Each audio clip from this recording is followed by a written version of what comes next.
Hi, my name is Dwayne Gathers, and welcome to Civitas LA, featuring diverse and emerging leaders who make up this dynamic region and are creating community every day and building a better tomorrow.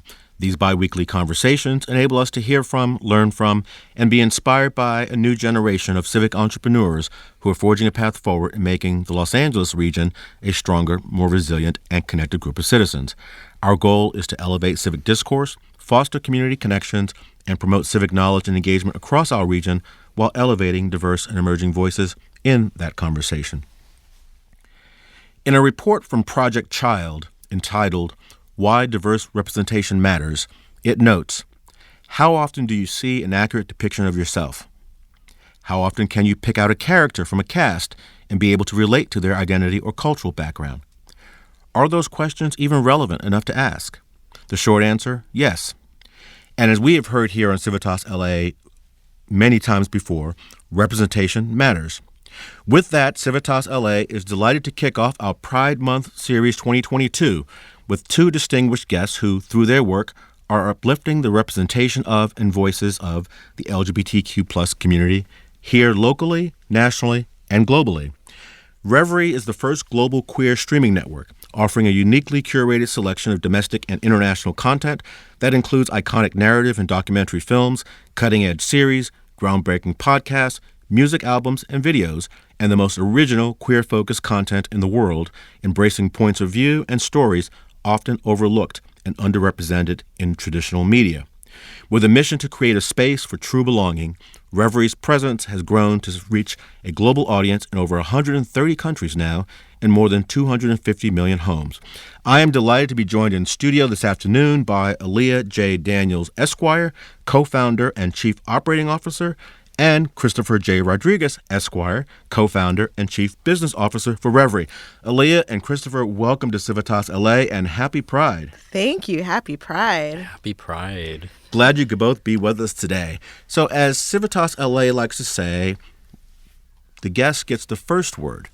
Please give us a brief introduction to you and to Reverie. Alia, let's start with you. Sure. So as you mentioned with the Esquire, I am a lawyer in a former life. I still practice, but I love that joke. I'm originally from Michigan, from Detroit, moved to LA for law school. That's actually where I met my friend, business partner, Chris, where, we went to Loyola Law School, Los Angeles together, became friends and started working together. And it's funny, our business partner, Damien, he always likes to joke around that, he kept telling us, you all need to work together. And we were like, yeah. And then here we are, so many, I'm not going to tell you how many, but so many years later, working together and doing Reverie. And it's just been the biggest delight to, be able to work with someone that you truly respect and who's a friend and you genuinely care about. And so I'm grateful for that because I know lots of folks don't necessarily have that experience. So, well, thank you. That's great. And for the record, Damien wanted us to open our own law firm, so he was wrong about that. Okay. You got to book a business to start. Chris, give us an introduction to Christopher. Yeah, my name is Christopher Rodriguez. I actually was born and raised here in LA, but in the outskirts, I like to say, in Glendora, California. A little background on me, I went to UCLA. I studied I got a degree in political science. I wanted to do advocacy work. Particularly, I wanted to become a lawyer, advocating for gay rights. And that's kind of where I started my journey when I met Alia at law school. I very quickly, though, realized it was a little bit too close to my heart. It's ironic now that I'm kind of in that space again. I just made a roundabout way. But I decided to go more towards entertainment. So it took me a couple of years, but eventually I was working at United Artists MGM. I was the attorney for the show Shark Tank and the People's Choice Awards, which again is ironic as well because I like to say, and I think this is different from me and my other co-founders, including LaShawn, I think I'm the only one who didn't want to be an entrepreneur. Not that I didn't want to do it, but I never had that aspiration. And this experience at Shark Tank was very eye-opening. And I started to realize, these are the people that really are the adventurous ones and that are really taking a chance and doing something creative. Because I know it may be not intuitive, but law can be very creative. Yeah. If given the freedom, right? So the opportunity came up for Reverie, and it developed so naturally with all four of us, which again is very strange. It's very strange to have four co-founders, and people are afraid of it. But when it works, it works. Yeah. And it's been working for 7 years, and it all came together, and we started the company. We hit it from the ground running at the very beginning. Yeah. So let's talk about that. Alia, how did this group come together? How did this group respectively find their way to the beginning of Reverie? How was that founded? Yeah, so obviously Chris and I went to law school together. We're friends. I then knew Damien, who, as I mentioned, our co-founder and CEO. They're partners, and so that's how I knew Damien. And then the four of us actually got together. We did a little web show back in the day called Boys in Tech, and so we'd work together on that that project. And then 2015, the Apple announcement around the new Apple television came out. Fourth generation was the very first time there was an app store where people could actually submit their apps to be a part of the operating system. And Damien saw it and was completely inspired. And then the product actually came out, and you started to go into the app store and search, and there was literally nothing there. You'd search over LGBTQ, all the letters of the rainbow, and there literally was nothing there. And so Damien was just like, we should do this. And I always like to say it was the easiest yes of my life. I was definitely in a place where I was ready to do something different. I'd been practicing for several years, and I just was like, yeah, let's do it. Let's go. And it feels like it happened very quickly, because it was November, yes. March, I could open my Apple television and see it. Wow. It was a real thing, right? And then in June, we were actually telling people about it. Right. So it was very, very cool that it happened so quickly. I feels like everything with Reverie is happened very quickly. But to me, I think it's very serendipitous and a testament to this was absolutely the right time and the right thing for us to be doing. And Chris, what were you doing? What were you doing prior to the founding of Reverie? I was working at for Shark Tank. Okay. I was doing I like to say it was my dream job, or on paper it would have been my dream job. But again, I was striving to do something creative. I have a creative background, before I got into political science and law. So there was something inside of me that needed something different. And this, like Alia said, it was the right moment for all of us for different reasons. Well, that's great. Before we get into the heart of our conversation, we're going to get creative with the lightning round. The lightning round is always an opportunity for us to learn more about our guests through their Los Angeles and some of their hot spots. So certainly, as we're celebrating Pride Month, feel free to throw in any LGBTQ plus hot spots along the way. So are you ready? Sure. I think so. Yes. Alia. Yes. Give us a favorite restaurant or two. El Compadre. Oh, on Sunset. Gotcha. Yeah. Christopher. Same question. Oh yeah, that's okay. Good. I just moved to Lincoln Heights, and I love that neighborhood. And there's a really great diner across from the LA Historic Park called Nick's Cafe. Okay. Very unassuming, but the most amazing breakfast. Okay. So highly Nick's recommend. Cafe. I like that. It's the first time we've heard that one. Favorite place to take a sip, whether that's coffee, tea, cocktail. Christopher, let's start with you. Okay, I hate to just keep on endorsing Lincoln Heights, but what you can do. We love that. We hear a lot about Echo Park. We hear a lot about Venice. Yeah, I used to live in Echo Park, but now I'm like, we say this is the new Echo Park. There's this great bar called The Airliner. It's on Broadway, so highly recommend. It's a bar. They have really great mixed drinks. Okay, excellent. Ms. Daniels. I'm gonna go with. There's a coffee shop I like to go to that has an amazing blueberry matcha. It's called Black Canvas Coffee, and it's delicious. So shout out to What part of town? We need to know that. Hollywood. Hollywood. I love it. Excellent. Favorite place to take a visitor? Alia. Griffith Park. Gotcha. That's a good one. So the rooftop in downtown, the rooftop of the Proper Hotel, there's a bar called Cara Cara, and it's the best view in downtown LA, hands down. Okay. We like the rooftops of Hollywood. Now we have the rooftops of downtown. We like that. We love open space here in Southern California. Give us a favorite hike or favorite park or just favorite open space. Christopher. Oh, I did that this morning. I do it almost every day. I run to Elysian Park. It's like the hills surrounding Dodger Stadium, and it's gorgeous. Nice. Excellent. We love Dodger Stadium. Alia? I already gave Griffith Park, but it's not open per se, but it's beautiful. I love Huntington Gardens. It's like one of my favorite places to go. I go multiple times a month. Excellent. Give us a favorite community activity or event. Christopher. Like a regular community activity? Could be periodic. Yeah, we love the fact that, in so many cities we hear about those cities, whether it's New York or Boston, lots of street fairs and festivals and community activities. And some people say we don't have enough of that here in Los Angeles, but we always want to celebrate community activities. Yeah, that's great. So I guess the farmers market in Echo Park is good. Okay, good one. Ms. Daniels? There's an event I went to last year that they just did another one recently. It's called Soul and Sound, and it is a Black-focused, sound healing. They have, it's just an amazing experience. They have vendors, and it's just beautiful. Where's I love that? it. It's they've done it in different places. Okay. The place that I went to was at the Rose Garden at USC, Okay. but they just had it again recently. It's beautiful. Wonderful. Well, that's great. We always love learning something new, and certainly our audience, regionally, nationally, internationally, will love learning these as well. On our preliminary call, one of you, I think Christopher, you said, we were talking about LGBTQ stories on other streaming services and yours, and I think you said, well, look, every time a good LGBT story comes out, it helps us all. So tell us more about the why of Reverie, the rationale behind launching this in 2015, and why telling queer stories are so crucial. Christopher. Well, at the time we launched, there wasn't a lot of representation, and it seemed like some of the streamers were actually afraid to go into that space. Mm-hmm. A lot has changed in those ensuing years, and I would say some of it is actually attributable to us, in particular because we did something kind of bold where we took this content and we were like, you know what, it's not racy, it's not explicit, it's just another cultural perspective, just as legitimate as any other niche community, although I don't really like that word. Yeah. And we started working with advertisers, which of course is the big test. If you can work with advertisers and someone like Lexus and McDonald's are down with what you're doing, then it's like, oh, maybe there is something to this. But not to take all the credit or anything. I think part of it was just the changing social attitudes.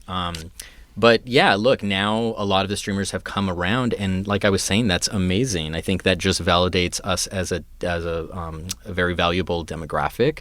But at the same time, it's one of those things where it's like, okay, there's almost like this presumption, okay, well, that's enough, right? It's right. like, no, it's not enough, yeah. and it'll never be enough. Right. And there's always going to be a place for networks that focus on, again, different cultural perspectives. And I like to say that it's LGBTQ is, I always say LGBTQ is a demographic, but queer is a culture. Mm-hmm. And what Reverie focuses on is the culture of queer. And it's so much more expansive than our gender or sexual mm-hmm. identities. Mm-hmm. It has to do with art and the way we express ourselves and how bold we are and how much chances we take. And it's been this way since time, way back in the day.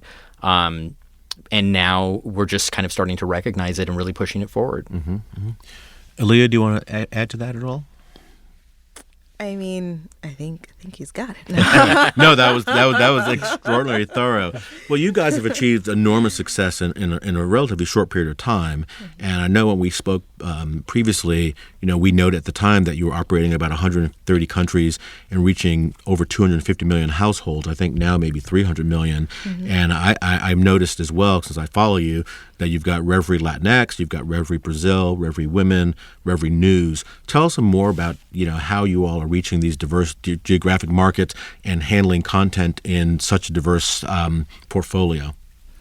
Yeah, I think what's really important to note is that the queer community is a community of communities. And because of that, there's so many viewpoints and perspectives mm-hmm. within the community that traditionally haven't necessarily had their stories told. And so we always said from the very beginning of Reverie that if we were going to do this, we were going to make sure that it wasn't necessarily what we've always traditionally seen in queer media, which is focusing on specifically kind of white, cis, gay stories, but highlighting everyone within the community. And so we've taken that mission to heart. So as we've launched these additional channels, Reverie Latinx, the very first ever 24/7, queer Latin channel, and we partnered with Samsung to do that, right? So we didn't just necessarily do it, but we partnered with a major, business, Samsung, to bring these stories to Samsung Mexico because they were just as important, and it's very, very underserved. Similarly with, Reverie Brazil, we partnered with Samsung as well to bring Portuguese queer stories to life because they exist. It's just a matter, we have, on our network, we have an original Septo, and we've got 3 seasons now of this amazing show that's all in Portuguese. We've been highlighting content for a very long time from different stories, different places, different, experiences, because we know that is so important. And I feel like it's become so cliche to say representation matters, because it does, but I feel like everyone says it now. But truly, the beauty of representation mattering is because it creates a sense of belonging. At the end of the day, humans have a desire to have a sense of community. And so when you really do offer representation, it creates a sense of belonging. Oh, I see myself on my television. I see myself on my phone, even in marketing. I see myself on that billboard. It's possible. I'm no longer just hidden in the background. And so I think for us, as we continue to launch these channels like Reverie, which you'd also mentioned, it's again more and more important to really create these spaces where these stories live and can be fully celebrated. And how is the content overall different, and and how are these different voices included in that conversation, and how do you all go about sourcing and curating all of this content? I think our content is definitely, to your point, it's not just like a endorsement during Black History Month or Hispanic History Month. It's not just like, hey, here's our Hispanic or Spanish language content. It's it's deeper than that. Again, we have channels that actually focus on these different segments of the community, legitimize them, and we also don't relegate them to just these demographics that traditionally speak those languages. It's a little early. I can't talk about this, but we have a number of Spanish language originals, not just things we license, but we're going to come out with a new one before the end of the year, and it's going to be pretty game changing for us. And you're welcome to break any news here on Civitas LA if you want. That before. You can break news.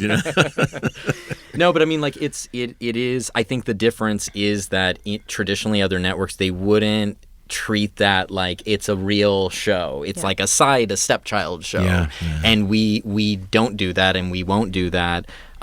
Look, I think our content really reflects who we are. If you've heard any of us speak, you probably heard us talk about the makeup of our founding and leading executive team. And I'll say it again because it bears repeating. We are 75% people of color founded, 50% women of color co-founded. We're 75% queer, 50% non-binary, and ally as well. Alia is an ally to the community, which are all integral parts of the community. And that's not just our leading team or a talking point. That's who we are. That's who we always have been. And it's trickled down, like Alia was mentioning. At the beginning, we didn't want to do what had been done before, which had its legitimate criticisms of maybe being a little bit too white, too sex-driven, too one-dimensional. It's always been this commitment to wanting to tell really interesting stories, and those stories have also always expanded beyond, like I was saying, just our sexual or gender markers. It's about a cultural experience. We've released and continue to release stories that may not even directly talk about the LGBTQ community, but they're just really interesting. They're about marginalized communities, or they're just subject matters that our community would find interesting. So I think that's what stands out. No, that's great on the content side. And Christopher, you're a co-founder, but also the chief business officer. So you're responsible for making it work financially as well. So kind of. That's actually more Alia. Okay. Well, I since we're 7 years in, I think it is probably working. So let's talk about that a little bit, because I think you talked about some of the innovative business models that you guys have pursued, including ad video on demand and free ad-supported streaming. So share with us how your business model works, if you can share that, and how it's different and how that's working for you and your organization. Yeah, so we like to say we have a Tribrid approach. So when we first launched the business, we were subscription video on demand, SVOD, and we actually very quickly realized that, one, our mission of telling marginalized stories, we need to make sure that everyone within the community could be able to see that. And obviously with subscription, there's a barrier to entry with having to pay, having to put your credit card in, as you mentioned before, we're in over 130 countries, and not every country is friendly towards LGBTQ. And so it was really important for us to make sure that these stories could be told and could be shared and could be seen by the people who need to see them the most. And so, while we launched in 2016, by 2017, we'd brought on our very first free ad-supported television channel where people could just watch for free, and started working with advertisers. And I always like to give credit to Lexus because they were our very first advertiser. They came in, they saw the vision, and they completely were like, yes, we're on board. And they've been on board ever since. And That's so amazing. I always like to credit them for being so forward-thinking because it's sexy and exciting, and people love to support LGBTQ now. But, 7 years ago, it was kind of like a drop in the bucket here and there. People, pride, everyone's got a rainbow flag, but otherwise, that's not necessarily exactly where they were spending their dollars. And Lexus has always been very committed to working with us in that way. And so, and can I ask, not to share any secrets or anything, but can I ask, how long did it take to identify and cultivate that relationship before they bought into the vision? They found us. Oh, they found you guys? They found us. We had an article that came out literally right when we launched in Macworld, and someone at Lexus saw it, and immediately they were on board. They reached out to us and said, we want to work with you. That's great. And shout out to the team at Walton Isaacson as well. They've been integral in that relationship as well. And I'm curious, so we're talking about streaming services and business models, and obviously I think we've all read some of the challenges of late of our friends at Netflix and a reduction in their subscribers and some concern about the streaming model. Do you have any thoughts on that at all, and how that impacts your life going forward? Do you want to share anything? Well, what's funny is not necessarily how it impacts our lives going forward. We've been kind of operating under that assumption since we started the company. Oh, interesting. We always were, even though when we did launch, we were subscription, it was almost like begrudgingly, like Alia was saying, because it didn't really fit with our model, but there wasn't a lot of tech options. There wasn't an option for, outside of paying a lot of money to develop something from scratch, to do AVOD. The linear fast channel, which is a newer thing that if you don't know, you're going to hear it a lot. It's already started. That's what we do with our live TV channels like Reverie Latinx, Reverie Her. That hadn't even come out yet. In many ways, it did exist in some forms, but we immediately were like, of course Disney is going to get in this game. Of course, all the libraries are going to get in this game. Not to toot our horn, but we had so many conversations. But you're allowed to do that here. Oh, good. We had so many conversations about the writing was completely on the wall, and that was actually one of the frustrations because early on we knew it, but talking to some partners, whether they're content partners or platform partners or advertisers or investors, they didn't see it, and now it's all coming to fruition. So no, I think that we positioned ourselves to be in the best possible place. We're focused on a niche community. We have the largest video ad inventory. If you're a brand and you want to target the LGBTQ community, we're the only option. Everything else that's focused on LGBTQ is subscription based, and it's usually very focused. It's not as kind of broad as we are. And then the way this fast distribution, it's such a great, you were asking about the business model and the way that developed, and it did definitely develop. It wasn't out of the box. We learned a lot, but focusing on this linear fast model, which again, this stands for free ad supported streaming TV. It's both a business model, but it's also a style of distribution that you should distinguish. The best way that I say is, most of the streamers like Disney and Netflix, they operate on an on-demand basis, right? VOD. And usually that's subscription video on demand, so SVOD. So you pay a subscription, and then you have to download their app, and then you go into their library and you decide what to watch. You have to click on it, you have to pick the episode, and you press play. That should be distinguished by linear fast channels, which is the old school way of distributing TV. It's that you have maybe a network or cable system, and there's a bunch of channels, not apps, channels, live TV channels, and you just pick the channel, and you trust that channel to be a curator of good TV, that they tell you what to watch. And what's to be distinguished from traditional cable TV, because it feels a lot like traditional cable TV, is that it's truly free. You don't also need to pay a cable subscription, and you watch ads, and it's delivered via the internet. So there's no barriers to entry. And in many cases, they're built in these cable systems, for lack of a better word. They're called MVPDs in the industry. They are built into a lot of TVs. So when you buy like a new Samsung TV, if you have a Samsung TV that was made after 2017. Right. Yeah. You already have Reverie. You have something, you connect to the internet, and you open something called TV Plus, and you go to our channel, and you find it right there, and we're the exclusive LGBTQ channel, and we're running free programming all the time. So what are these channels? Where are these free ad-supported channels? Where can we find Reverie? Well, so tell our listeners where to find you. Yeah, no, I mean, so like again, it's on. So we have apps, of course, right? We got the app of the day for Apple App Store. We also got the developer story, which are literally the top honors any app can get, and you can watch all of our stuff there. But again, the place that a lot of people experience us is in these connected TV environments. So Samsung is the big one. There's also standalone ones like the Roku channel, right? Which is not to be confused with the app. There's what's the other? Vizio. Which one? Vizio, yeah. Okay. Vizio, and then other ones like Zumo, and we actually, I had asked my co-founder LaShawn earlier how many platforms, because we're always expanding. So we actually have 53 live channels. Wow. Okay. Out in the world on 30 different platforms, because sometimes we send multiple channels to some of these platforms. So there's a lot of places you can discover. Wow.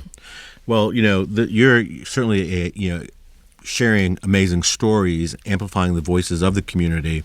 But one of the things we like to talk about on the podcast also is about collaboration and partnerships, and talking about how all of this work being expanded across the globe, how is that now translating into creating more opportunities for LGBTQ plus storytellers.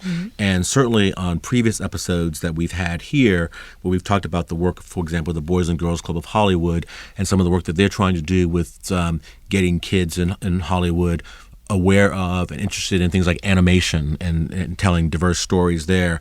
Or we had LA Promise Fund down in South LA and the work Veronica Melvin's doing. Or we've had Larry LeBeau, a dear friend of the show from New Filmmakers LA, and the work that they're doing. How does Reverie, work with these organizations to help to set up and fuel a pipeline of queer storytellers? Yeah, I mean, we have always believed in partnership at Reverie. Like, I think that's something that I'm very proud of us for always sort of leaning in. We've always believed that, collaboration and not competition is how everyone succeeds. And so we've always partnered with for-profits and non-for-profits. We've worked with Trevor, we've done things with GLAAD. We've always supported and worked with organizations. We, just recently did an event with Interpride. Interpride, yeah. Well, no, what was the name of the Oh, Silence to Solidarity. Silence to Solidarity. Sorry, we did another project with them last year. That was one that was stuck in my head. Yeah. But Silence to Solidarity, because we know that it's so important for all of us to work together to be able to do that. But locally, we've worked with the city of LA with bringing in interns to work within our organization, because we know that a lot of times, especially, not everyone gets the opportunity to be able to intern and really have an opportunity to learn the business from this side. And so, we partnered with the mayor's office to be able to, do this. And it was a project that was supported by Ava DuVernay and Dan Lin. And it is something that we've been so proud of. And we've had several interns who worked with us through that project. That we've actually ended up hiring and who work for us to this day. And so we know that giving back on the big level and the small level locally has been something that's been really, really important for us. And then, even coming up, we're so excited. Obviously, it's Pride.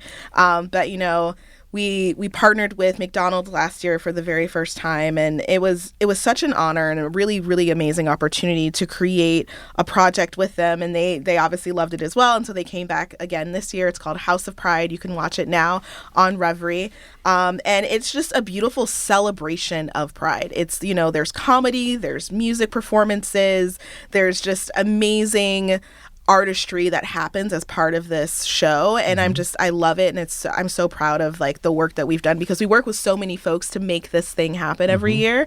And I think it's really a real celebration of what Pride is, and so that's a partnership that we're super proud of, and that we've worked with, and there's so many that we are consistently working with.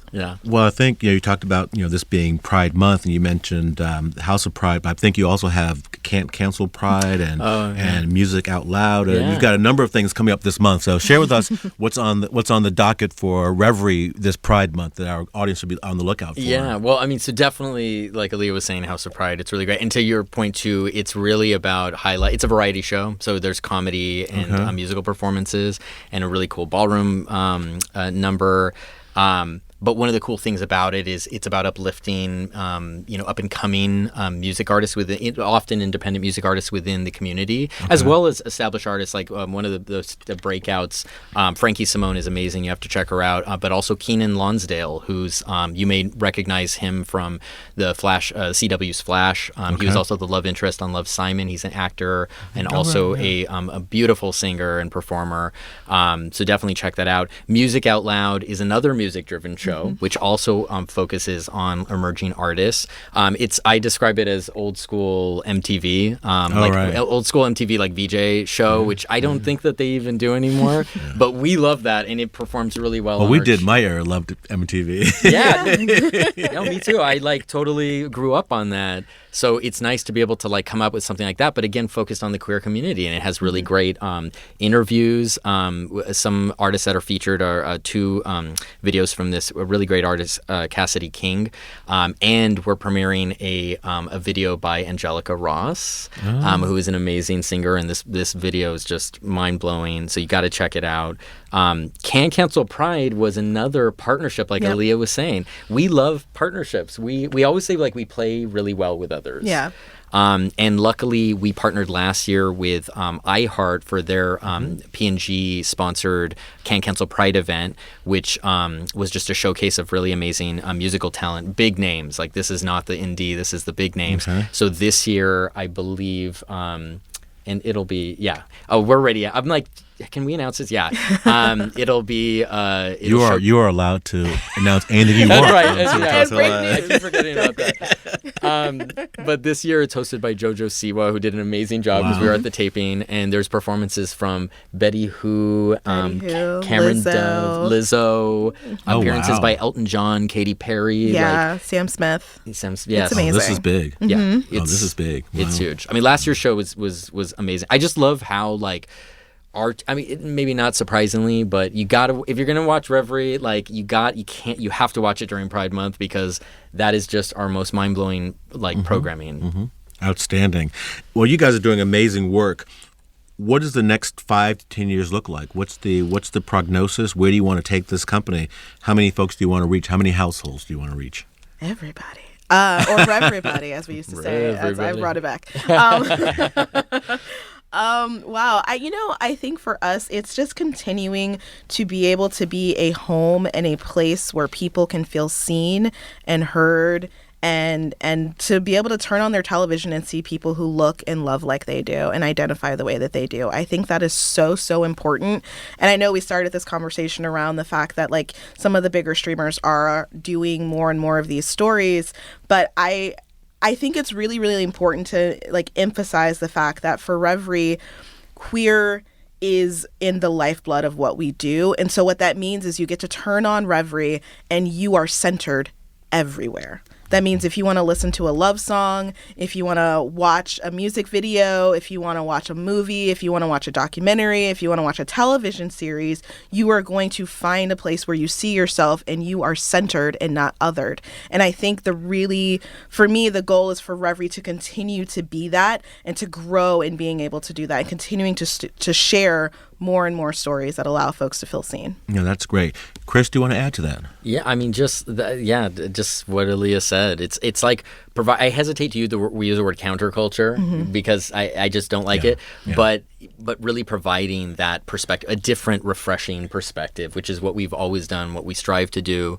I do want Reverie to become more of a household name. There are still people within the queer community who don't know about us, and so but that's great. I think that's just an opportunity for us to continue to grow and expand and put our best foot forward. Yeah. Well, for those who don't know who you are, how does someone get involved with you? How do they bring a project to your attention?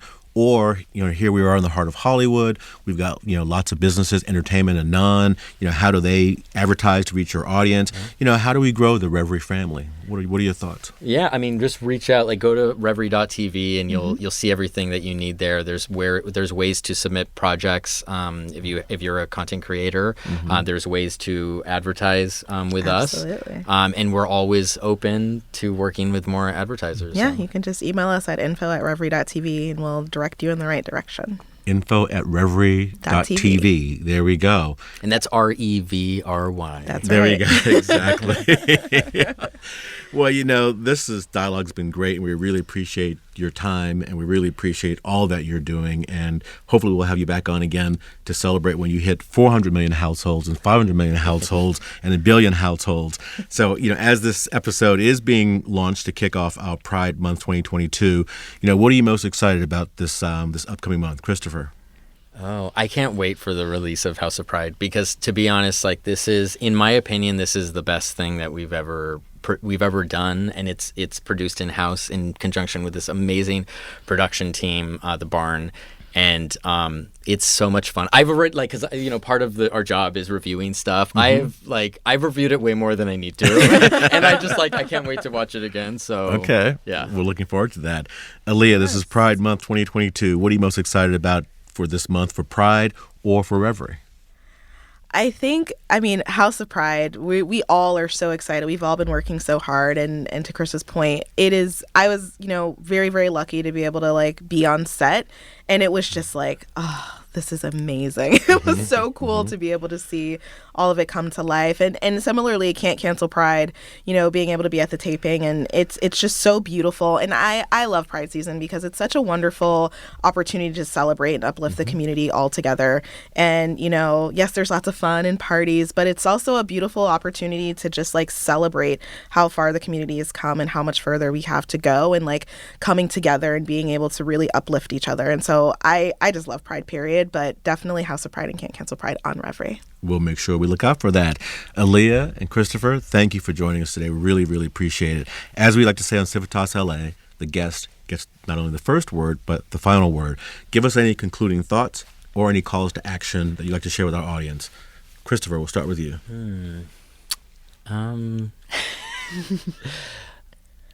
While you think, we'll go to Ms. Daniels.